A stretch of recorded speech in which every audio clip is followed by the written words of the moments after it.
Bienvenidos a un nuevo capítulo de Trasnochado Books. Hoy seguiremos con la historia del libro El problema de los tres cuerpos. Que lo disfruten. Capítulo 26. Nadie se arrepiente. Las muertes de Lei y Yang fueron tratadas de accidentes. En la base todo el mundo veía a Yang y a Yi como un matrimonio bien avenido y sin problemas, de modo que no se llegó a sospechar de ella. Un nuevo comisario político fue asignado a la base, y muy pronto todo volvió a su rutina. Más tarde, conforme la vida que se gestaba en su vientre se desarrollaba, y notó que el mundo alrededor cambiaba. Un día, uno de los guardas de la entrada fue en su busca. Cuando entró en la garita y vio quién la estaba esperando, quedó extrañada. Eran tres jóvenes, dos chicas y un chico, que no llegarían a los 16 años, enfundados en abrigos viejos y con sombreros de piel de perro. Saltaba a la vista que se trataba de lugareños. El guarda le explicó que procedían de la aldea Shijiahun. Al parecer, se habían enterado de que en Pico Radar había gente muy instruida y querían hacerles algunas consultas relativas a sus estudios. Ahí les sorprendió que se hubieran atrevido a subir hasta allí, pues era una zona militar de acceso restringido y los centinelas estaban autorizados a disparar después de efectuar un solo aviso.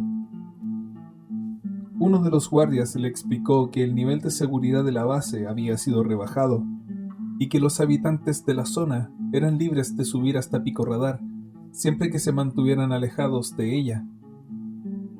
El día anterior habían recibido la visita de varios campesinos que vendían verduras. El chico le mostró ahí un manoseado libro de física, y ella reparó en que tenía las manos tan agrietadas como la corteza de un árbol. En un cerrado acento del noreste, el muchacho le planteó una pregunta muy simple. Según el libro, todo cuerpo en caída libre aceleraba de forma constante, pero siempre acabaría alcanzando una velocidad terminal. Llevaban dándole vueltas al tema varias noches y seguían sin comprender por qué. ¿Habéis subido hasta aquí solo para preguntar eso? Es para la selectividad, profesora Y. Respondió, entusiasmada, una de las chicas. ¿La selectividad? Sí, el examen de ingreso a la universidad. Solo podrán entrar los que saquen mejores notas. ¿Ya no funciona por recomendación? Ya no. Todo el mundo puede presentarse. Hasta los hijos de familias de las 5 categorías. Y se mostró asombrada. No sabía qué pensar de aquel cambio. Al cabo de un rato, cayó en la cuenta de que los jóvenes seguían con los libros abiertos, aguardando su respuesta, y se apresuró a explicarles que aquel fenómeno que les traía de cabeza se producía cuando la fuerza de la resistencia del aire se igualaba con la fuerza de la gravedad. Luego añadió que, en el futuro, podrían ir a consultarle cualquier otra duda que les surgiera. 3 días más tarde, fueron a ver las 7 jóvenes, los 3 que ya habían acudido en busca de su ayuda y 4 más, procedentes de las aldeas todavía más lejanas. La tercera vez fueron 15 de un pueblecito de la provincia, acompañados por un maestro de instituto. Debido a la escasez de profesores, este se veía obligado a enseñar matemáticas, física y química, y quería plantearle ciertas dudas acerca de la metodología. El hombre pasaba de la cincuentena y tenía la cara muy arrugada, pero aún así se mostraba intimidado por I, y constantemente se le caían cosas al suelo. Al marcharse, I oyó que les decía a los estudiantes: Chicos, acabamos de estar con una científica extraordinaria. Después de aquello, cada pocos días acudían estudiantes a pedir su ayuda. En ocasiones eran tantos que no cabían en la garita. Entonces, previo permiso de los responsables de la seguridad de la base, los guardas los escoltaban hasta la cafetería, donde ella había instalado una pequeña pizarra para impartirles clase. En la víspera del Año Nuevo Chino de 1979, Yi Wenqi terminó su turno cuando ya había anochecido. La mayoría de los trabajadores de la base disfrutaban ya del puente de 3 días, y Yi volvió a su habitación rodeada del más absoluto silencio. Aquel era el hogar que había compartido con Jiang Weining, pero ahora estaba vacío. Su única compañía era el hijo que llevaba en el vientre. Fuera, el gélido viento de las montañas del Gran Qingan transportaba el eco lejano de los petardos del festejo de Chijiahun. La sensación de soledad comenzó a oprimirla con la fuerza de un puño gigantesco, hasta el punto de parecerle que encogía y se hacía tan pequeña e insignificante que iba a desaparecer, hasta que alguien llamó a la puerta. Lo primero que vio al abrirla fue el guarda, y tras él, el fuego de varias antorchas. Las enarbolaban un grupo de jóvenes con los rostros enrojecidos por el frío y témpanos de hielo colgándoles del ala del sombrero. Entraron en la habitación acompañados de una gélida ráfaga de viento. 2 muchachos, especialmente ateridos porque vestían ropa mucho más ligera, estaban tiritando. Habían usado sus abrigos para envolver el regalo que le traían.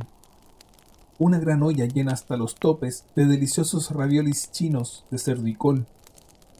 Aún humeaban. Aquel año, 8 meses después de que mandara el mensaje en dirección al sol, Yi Wenqi se puso de parto.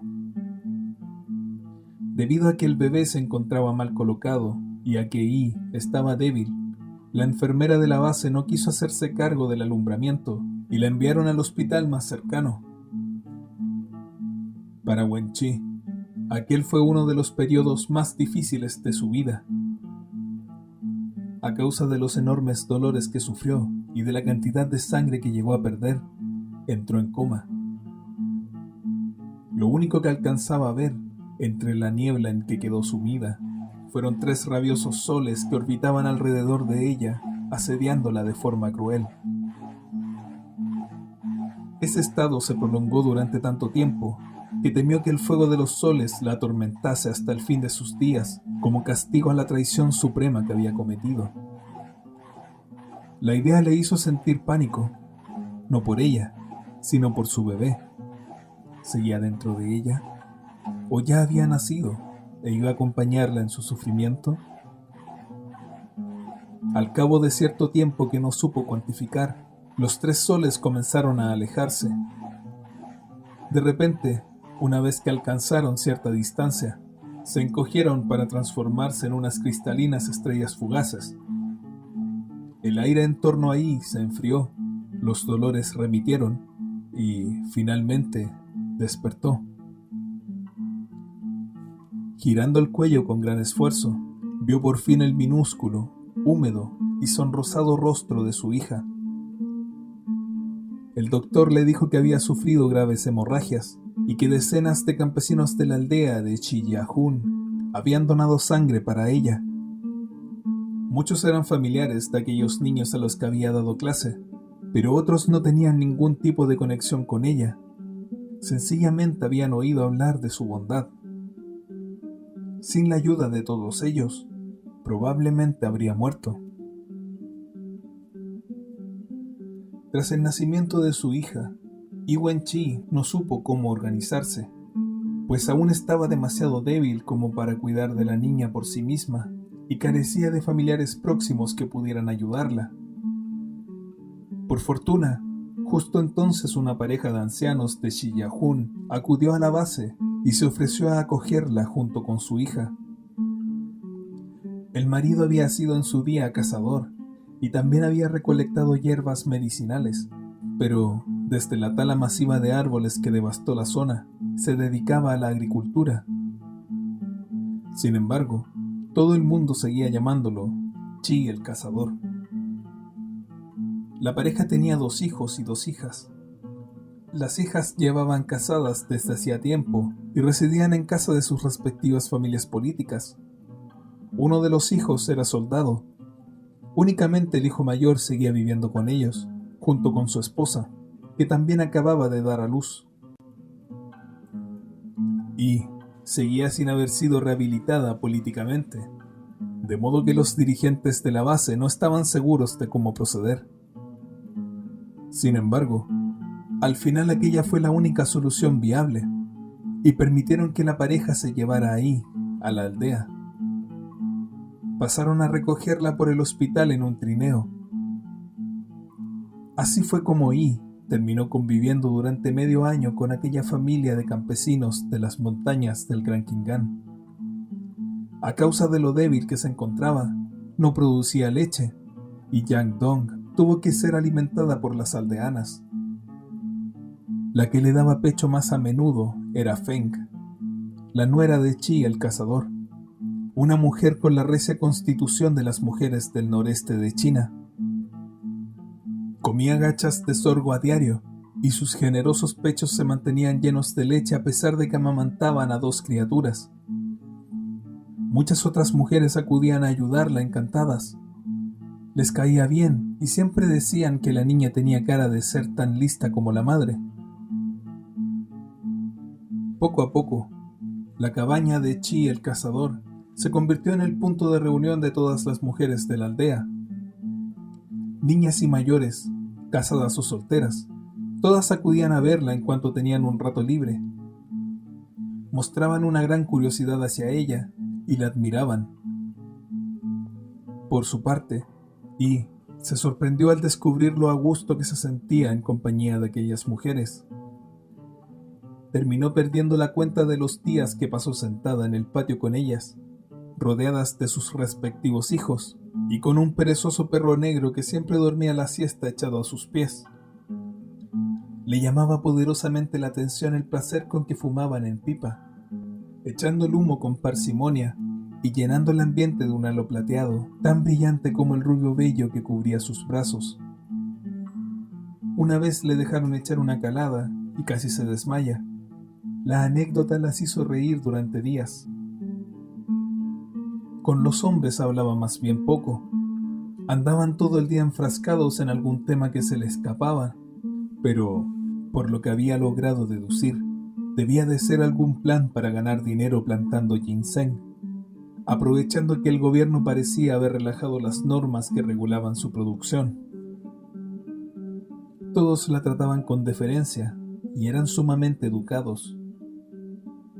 Al principio, Yi no le dio importancia, pero cuando empezó a ver las salvajes palizas que propinaban a sus mujeres y la sonrojante vulgaridad con que luego flirteaban con las viudas, empezó a apreciar su respeto. Cada pocos días, alguno acudía a la casa de Chi para ofrecer una liebre o un faisán que hubiera cazado. También le llevaban a Yang Dong pintorescos juguetes hechos con sus propias manos. En el futuro recordaría aquellos meses como si perteneciesen a otra persona, como fragmentos de una vida ajena que hubieran caído en sus manos igual que una pluma transportada por el viento. En su mente terminaron consolidándose en una serie de pinturas clásicas, no al estilo chino, sino al de los óleos europeos. En las pinturas chinas abundaban los espacios en blanco, pero en Xijiahun la vida no tenía pausas, sino que, tal y como ocurría con los óleos europeos, rebosaba de ricos y coloridos detalles, de calidez e intensidad. Aquellas grandes camas provistas de calefacción llamadas hang, con sus mullidos colchones de paja, las pipas de cobre rebosando de tabaco moe o tabaco cantonés, las espesas gachas y el aguardiente de 65 grados que elaboraban con sorgo. Todo ello en el marco de una vida tan apacible y sencilla como lo era el discurrir del pequeño arroyo cercano a la aldea. Las noches fueron especialmente memorables. Como el hijo del cazador estaba en la ciudad vendiendo setas, era el primero de muchos aldeanos que más tarde se aventurarían lejos del hogar para tratar de ganarse mejor la vida. Y compartía habitación con la esposa de este, Feng. La electricidad aún no había llegado a la aldea, de modo que las dos pasaban la noche acurrucadas a la luz de la lámpara de queroseno. y, que se dedicaba a leer mientras Feng bordaba, siempre se acercaba demasiado a la lámpara y terminaba con el flequillo chamuscado, lo cual les hacía mirarse y sonreír. A Feng nunca le pasaba, pues tenía una vista de lince y podía bordar incluso a la débil luz de las ascuas del carbón. Los dos bebés, que aún no habían alcanzado los 6 meses de vida, se dedicaban a dormir plácidamente sobre el hang. Ahí le encantaba verlos así. Su respiración lenta y acompasada era el único sonido en la cabaña. Aunque al principio le había costado conciliar el sueño en el hang y sentía que se abrazaba, había acabado por acostumbrarse. Solía soñar que también ella era un bebé que dormía en el cálido regazo de alguien. Un alguien que no era su padre, ni su madre, ni su difunto marido. Un alguien distinto, al que no conocía. Aquella sensación era tan hermosa y tan real, que a veces al despertar se le llenaban los ojos de lágrimas. Una noche, apartó la vista del libro y observó que Feng bordaba un zapato de tela que sostenía por encima de la rodilla para verlo mejor a la luz de la lámpara. Al advertir que la miraba, Feng le preguntó: Hermana, ¿por qué crees que no se nos caen encima las estrellas? Y siguió contemplando a Feng. La lámpara de queroseno resultaba ser una artista mágica que, sirviéndose de una sobria paleta de colores, convertía a Feng en una brillante pintura. Vestida con su camisón tradicional y con la pelliza sobre los hombros, dejaba entrever un brazo tan robusto como señorial. El brillo de la lámpara la dibujaba con vívidos tonos y dejaba en penumbra el resto de la habitación. Si uno se fijaba de cerca, aún podía distinguir la presencia de una luz roja, las ascuas del brasero del suelo. Fuera, al otro lado de los cristales, el frío dibujaba complicadas cenefas azules. ¿Temes que las estrellas te caigan encima? Inquirió divertida y con voz suave. Feng sonrió, negando tímidamente con la cabeza. ¿Cómo me va a dar miedo con lo pequeñas que son? En lugar de darle la respuesta de una astrofísica, y se limitó a decir: Están muy lejos. No pueden caernos encima. Feng se dio por satisfecha con aquello y volvió a su labor. En cambio, Yi fue incapaz de volver a concentrarse. Cerró el libro, se tendió sobre la cálida superficie del hang y cerró los ojos. En su imaginación, el universo en torno a aquella minúscula cabaña desapareció, del mismo modo que la mayor parte de la habitación quedaba oscurecida en la penumbra que rodeaba la lámpara de queroseno. Entonces, reemplazó el universo real por el que Feng imaginaba. El cielo nocturno era una bóveda oscura lo bastante grande para cubrir el mundo entero. En su interior se incrustaban una multitud de estrellas de cristal que brillaban con luz plateada, pero ninguna de ellas era mayor que aquel viejo espejo oval que había sobre la mesa. El mundo era plano y se extendía en todas las direcciones hasta que se unía con la bóveda celeste. Su superficie estaba cubierta de montañas como las del Gran Kingan, y de bosques en los que se ocultaban una miríada de aldeas como la de Shiyahun. Aquel mundo de juguete la confortaba, y poco a poco fue pasando de su imaginación a sus sueños. Fue en aquella cabaña perdida en las montañas del Gran Kingan, donde algo comenzó a cambiar en el interior de Iwanchi. Las negras profundidades de la tumba congelada de su corazón comenzaron a deshacerse. Apareció una pequeña laguna de aguas cristalinas. Y Wenchi por fin se llevó a Yang Dong de regreso a Costa Roja. Transcurrieron 2 años en los que la ansiedad se alternaba con la calma, hasta que un día recibió una notificación informándole de que tanto ella como su padre habían sido rehabilitados políticamente. Poco después le llegó una carta de su universidad, invitándola a volver lo antes posible. Iba acompañada de una suma de dinero, los honorarios que se le debían a su padre. Por fin sus superiores iban a poder llamarla camarada en las reuniones.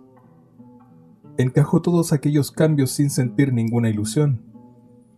El mundo exterior había dejado de interesarle hacía tiempo y prefería la tranquilidad de Costa Roja. Sin embargo, pensando en la educación de su hija, terminó por abandonar aquel lugar del que una vez creyó que nunca saldría y volvió a su alma mater. Tras abandonar aquellas frías montañas, creyó que la primavera la rodeaba donde quiera que fuese.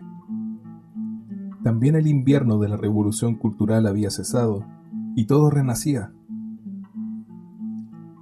A pesar de que el desastre era reciente y la gente seguía lamiéndose las heridas, la sensación de renacimiento saltaba a la vista. Las universidades se llenaron de estudiantes con hijos. Las librerías agotaban las tiradas de los clásicos literarios. La innovación tecnológica volvía a ser el foco de las industrias. La investigación científica gozaba ahora de un halo sagrado. La ciencia y la tecnología eran las únicas llaves que abrían la puerta al futuro. Y todo el mundo se acercaba a la ciencia con la fe y el candor de un niño de primaria. Sus esfuerzos eran pueriles, pero sinceros. En la primera conferencia nacional sobre ciencia, Guo Moruo, presidente de la Academia de las Ciencias China, proclamó el inicio de una nueva primavera para la ciencia. Y Wenqi no podía dejar de preguntarse si todo aquello supondría el final de la locura. ¿Realmente estaba asistiendo a la restitución de la racionalidad, del regreso de la ciencia a la posición que merecía? Nunca volvió a recibir comunicación alguna desde Trisolaris. Sabía que la respuesta de aquel mundo a su mensaje llegaría como muy pronto en 8 años, pero tras abandonar Costa Roja ya no tenía modo de recibirla. Aquel contacto suponía un hecho de la máxima trascendencia para la humanidad, y ella sola había sido su artífice. Y había conseguido ese hito sin ayuda de nadie, y ni siquiera podía celebrarlo. Dichas circunstancias contribuían a que aún le pareciera más irreal, y la sensación fue creciendo con el tiempo. ¿Y si todo había sido una ilusión? ¿Y si solo había soñado que el sol era capaz de amplificar las señales de radio? ¿Realmente lo había usado a modo de antena para enviar un mensaje al universo? ¿De verdad había recibido una respuesta procedente de las estrellas? ¿Aquel sangriento amanecer en que había traicionado a la raza humana había sido real? ¿Y aquellos asesinatos? Y trató de olvidarlo todo, centrándose en su trabajo. Estuvo a punto de conseguirlo. A partir de entonces, un extraño instinto autoprotector le impidió rememorar el pasado, y pareció borrar el recuerdo de aquel mensaje de una civilización extraterrestre que una vez había recibido. Sus días comenzaron a transcurrir con plácida normalidad. Poco después de volver a su alma mater, llevó a Dong Dong a ver a su abuela, Chao Lin. A Chao, el colapso nervioso sufrido a raíz de la muerte del marido le duró muy poco, y pronto volvió a navegar en las procelosas aguas de la política. Todos sus esfuerzos por subirse al carro ideológico de cada momento y cantar los eslóganes que hacían falta habían terminado dando fruto. Durante la fase de vuelta a las aulas para proseguir con la revolución, fue restituida como profesora. Su siguiente movimiento fue inesperado. Eligió casarse con un alto cargo del Ministerio de Educación, que estaba siendo perseguido cuando aún lo tenían viviendo en uno de los llamados corrales. En realidad, ella había actuado pensando a largo plazo. Supo ver que el caos reinante en la sociedad no podía durar mucho más, que aquellos jóvenes revolucionarios que atacaban cuanto se cruzaba en su camino no tenían la experiencia necesaria para llevar las riendas de un país, y, por lo tanto, Tarde o temprano los altos cargos que eran perseguidos volverían a sus puestos. Su intuición resultó ganadora. Su nuevo marido fue restituido a su trabajo, antes incluso de que la revolución cultural terminara oficialmente. Después, tras la tercera sesión planeada del 11º Comité Central del Partido Comunista Chino, que inauguró una nueva era de apertura y reformas, fue ascendido a viceministro. Aprovechando aquella circunstancia, así como el hecho de que la intelectualidad volvía a estar bien vista, Chao Lin comenzó a ascender de posición. Después de hacerse miembro de la Academia de las Ciencias China, tuvo el olfato de abandonar su antigua universidad para pasar a ser vicerrectora y finalmente rectora de otra universidad de igual prestigio. Yi Wenqi vio, en aquella nueva versión de su madre, la imagen de una intelectual hecha a sí misma, que había logrado conservarse, y en la que ni siquiera se adivinaba la más mínima secuela de la persecución sufrida. Encantada de recibirlas, Chao Lin se mostró muy interesada por los detalles de la vida que habían llevado hasta entonces. Se deshizo en alabanzas de lo bonita y despierta que era su nieta, e instruyó a la cocinera en el modo exacto de cocinar los platos preferidos de su hija. Todo sucedió con tan esmerada atención, con tal control del detalle y con tal mesurada cercanía, que Yi no pudo evitar sentir que las separaba un muro invisible. Madre e hija se esforzaban en no tocar temas sensibles. Ninguna mencionó, ni siquiera una vez, al padre de Yi Wenqi, y Setai. Después de cenar, Chao Lin y su nuevo marido acompañaron a Yi y a Dongdong hasta la calle para despedirlas. Cuando él dijo que quería hablar de un asunto con Yi, Chao Lin se despidió y regresó al piso. El viceministro cambió de expresión de inmediato, como si le hubiera faltado tiempo para quitarse su máscara amable. Eres libre de traernos a la niña siempre que quieras, dijo. Pero con una condición: no vengas a remover la mierda del pasado. Tu madre no es culpable de lo que pasó, sino una víctima más. Si tu padre terminó como terminó, fue por aferrarse a sus creencias de manera malsana.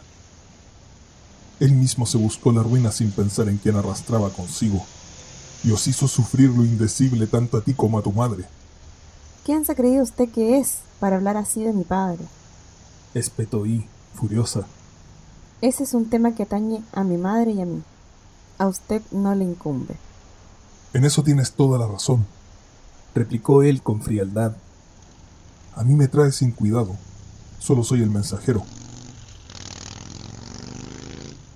Y miró hacia los pisos superiores de aquel edificio reservado a los altos cargos y vio que su madre los observaba por entre los visillos de la ventana. Sin mediar palabra, se agachó, cogió en brazos a Dongdong y se marchó de allí para no regresar nunca. Después de buscar y buscar a las 4 guardias rojas que mataron a su padre, Yi pudo localizar a 3. Las 3 habían regresado a la ciudad tras una larga temporada en el campo para ser reeducadas, y no tenían empleo. Al conseguir sus direcciones, Yi les escribió sendas cartas citándolas el mismo día y a la misma hora en el recinto deportivo donde su padre había muerto. Solo quería hablar. Ya no podía moverle a ningún deseo de venganza hacia ellas, pues desde aquella mañana en que había usado los sistemas de Costa Roja para contestar el mensaje de Trisolaris, había consumado la mayor de las venganzas contra la raza humana entera, incluyendo a las asesinas de su padre. Lo que quería era escucharlas arrepentirse, ver que asomaba en ellas el mínimo vestigio de humanidad. La tarde señalada, después de clase, Yi fue a esperarlas al patio de la universidad. No albergaba demasiadas esperanzas. Estaba casi segura de que no acudirían a la cita. Pero al llegar la hora, las 3 hicieron acto de presencia. Las reconoció desde lejos porque seguían vistiendo de color verde militar, un atuendo que para entonces había caído en desuso. Cuando las tuvo cerca, cayó en la cuenta de que muy probablemente llevaban los mismos uniformes que en aquella infame sesión de castigo. A fuerza de lavarlos habían quedado descoloridos y, además, estaban cubiertos de parches y remiendos. Aparte de la vestimenta, ninguna de aquellas mujeres, ya en la treintena, guardaban parecido alguno con las 3 aguerridas guardias rojas que una vez habían sido. Saltaba a la vista que no solo habían perdido la juventud, sino mucho más. La primera impresión de I fue que, aunque en su día habían parecido estar hechas de un mismo molde, ahora eran totalmente distintas. Una se había quedado en los huesos y el uniforme le iba muy holgado. Torcía la espalda y su pelo, ralo, poseía un tono amarillento. Otra, en cambio, había engordado tanto que ya no conseguía abotonarse ni la chaqueta ni el pantalón. Iba muy despeinada y tenía el rostro quemado por el sol, como si las penalidades de la vida le hubieran robado hasta el último rasgo de delicadeza o feminidad que pudiera haber tenido, envolviéndola en rudeza y apatía. La tercera aún conservaba cierto aire juvenil, pero una de las mangas de su uniforme se agitaba al viento cuando caminaba. Había perdido un brazo. Las 3 guardias rojas se plantaron frente a I, dispuestas en el mismo orden en que una vez se habían encarado a su padre. Si con ello trataban de recuperar su tan largamente olvidada actitud de superioridad, fue un intento vano, pues la demoníaca energía que las había guiado en su día brillaba por su ausencia. La más delgada la miraba con unos mezquinos ojos de rata, el rostro de la más gruesa carecía de toda expresividad, y la manca tenía la mirada perdida en el cielo. Creías que no íbamos a presentarnos, ¿eh? Le dijo la más gruesa en tono desafiante. He pensado que debíamos vernos, y así poder poner punto y final al pasado, Repuso I. Lo pasado, pasado está, ¿no? Zanjó la más delgada. Su voz estridente la hacía sonar asustada. Me refería a que aclaráramos las cosas para poder mirar el pasado con cierta paz. Ah, ¿esperas que te pidamos perdón? ¿No es eso? Preguntó la más gruesa en tono de burla. ¿No te parece lo indicado? Y a nosotras, ¿quién nos va a pedir perdón? Intervino la manca por primera vez. De las 4, 3 firmamos aquel primer cartel del instituto adscrito a la Singua. Prosiguió la más gruesa. De ahí pasamos a alistarnos a las marchas revolucionarias, de las que luego volvimos para participar en las grandes concentraciones de Tiananmen. Vivimos todas y cada una de las guerras entre facciones. Asistimos a la creación y a la destrucción de 3 cuarteles generales. Formamos parte del Comité de Acción Conjunta, de los piquetes armados, de la Comuna de la Nueva Universidad de Pekín, del equipo de combate Bandera Roja. Nos hartamos de cantar a pleno pulmón: el este es rojo. ¿Qué episodio de la historia de la Guardia Roja no habremos vivido? Durante la guerra de los 100 días de Tsinghua, 2 de nosotras íbamos con los revolucionarios de las montañas Yin-Yang y las otras 2 con la facción del 14 de abril. Yo, tratando de atacar un tanque con una granada, tropecé y terminé con el brazo triturado. Dijo la manca. Solo tenía 15 años. Y luego nos mandaron al campo, a reeducarnos. Exclamó la más gruesa, alzando los brazos para retomar la palabra. 2 de nosotras fuimos a parar a Changchi y las otras 2 a Henan, siempre a los rincones más pobres y más apartados. Al principio aún conservábamos la ilusión, pero que poco nos duró el idealismo. Cada noche, rendidas después de pasar el día trabajando la tierra, sin fuerzas ni para lavarnos la ropa, y acostadas en aquellas chozas de paja, con el aullido constante de los lobos de fondo. Nos iba quedando más claro que no solo no íbamos a salir nunca de aquellas aldeas dejadas de la mano de Dios, sino que no le importábamos a nadie. A veces, estando allí, añadió la tercera mujer, aún con la mirada perdida. me encontraba algún camarada de la Guardia Roja o algún viejo enemigo con las mismas ropas raídas, cubiertas del mismo polvo y de las mismas moñigas de vaca, y los dos nos quedábamos mirándonos el uno al otro, sin nada que decir. La que le arreó a tu padre el golpe final, Prosiguió la más gruesa. Tan Hon Ying, murió ahogada en el río Amarillo. Hubo un desbordamiento y algunas de las ovejas del equipo de producción se las llevó la corriente. El secretario local del partido nos reunió y nos dijo: es hora de poner a prueba vuestra entereza. Total, que Hon Ying y las otras 3 estudiantes se metieron en el río para tratar de salvar a las ovejas del demonio. Acababa de empezar la primavera y la superficie del río aún estaba cubierta por una fina capa de hielo.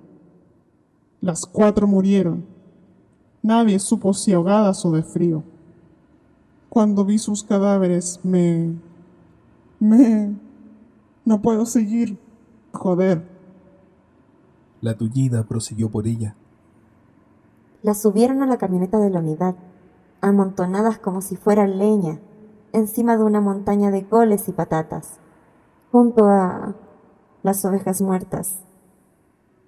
Ella también se derrumbó. Con lágrimas en los ojos, la guardia más delgada exhaló un hondo suspiro y dijo: Ahora estamos de vuelta en la capital. ¿Pero para qué? Seguimos sin tener nada. A todos los que hemos vuelto a la ciudad después de ser reeducados, nos cuesta horrores encontrar trabajo, y sin trabajo no hay dinero, ni futuro. ¿Crees que a la larga alguien se acordará de nosotras? Ni de ti, ni de lo que pasamos. inquirió con rabia la más gruesa, señalando ahí. Estamos en una nueva era, dicen. ¿Sabes lo que eso significa? Que ya han empezado a olvidarse. Nos espera el más completo olvido. Las 3 guardias se marcharon y se quedó sola en el patio exactamente igual que aquella ciega tarde, hacía ya más de una década, observando el cadáver de su padre. Las palabras de la última de ellas resonaban en su cabeza. Nos espera el más La gente completo había olvido. empezado a olvidarse. Les esperaba el más completo olvido. El sol poniente proyectaba una sombra alargada de su esbelta figura. La tímida esperanza de la humanidad que había asomado en su alma en los últimos tiempos se había desvanecido con la misma rapidez con que aquel sol habría evaporado una gota de rocío, y con ella también cualquier rastro de culpa por la máxima traición cometida al responder a aquel mensaje extraterrestre. En adelante, conducir a una civilización superior hasta el mundo de los humanos sería su más firme y claro propósito.